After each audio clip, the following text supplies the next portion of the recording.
की आहुति भी देनी पड़े तो मैं पीछे नहीं हटूंगी। आप मुझे मार्ग दिखाएं।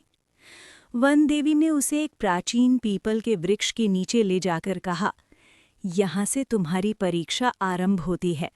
तुम्हें 7 पूर्णिमाओं तक बिना अन्न जल ग्रहण किए सूर्य देव की उपासना करनी होगी।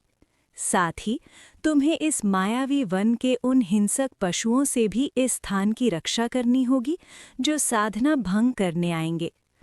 अवंतिका ने अपनी तपस्या शुरू की। पहले महीने में उसे घनघोर वर्षा का सामना करना पड़ा। दूसरे महीने में वन के राक्षसों ने डरावनी आवाजें निकालकर उसे डराने की कोशिश की, लेकिन अवंतिका का मन तो केवल अपने पति उदय के चरणों में लगा था। तीसरे महीने की एक रात उसने देखा कि वही रक्तवर्ण मृग, लाल हिरण, दूर झाड़ियों में खड़ा उसे करुण भरी नजरों से देख रहा है। वो हिरण कोई और नहीं, राजकुमार उदय ही थे। अवंतिका का मन व्याकुल हो उठा कि वो दौड़कर अपने पति के गले लग जाए, लेकिन उसे पता था कि यदि उसने साधना बीच में छोड़ी तो उदय सदा के लिए हिरण बने रह जाएंगे। उसने अपनी आंखों से बहते आंसुओं को पोंछा और पुनः ध्यान में मग्न हो गई। 5वीं पूर्णिमा के दिन वनदेवी पुनः प्रकट हुई। उन्होंने बताया, बेटी, अभिशाप अब और गहरा हो गया है। दुष्ट मायावी शक्तियों ने राजकुमार को पाताल लोक की एक अदृश्य गुफा में खींच लिया है।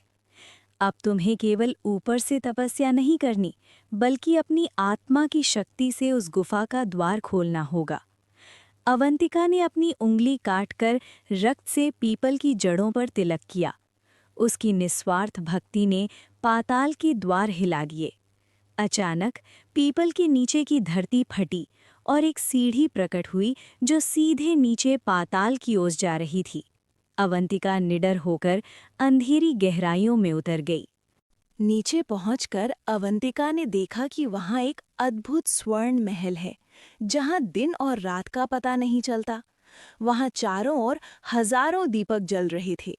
गुफा के बीचों बीच एक विशाल कुंड था।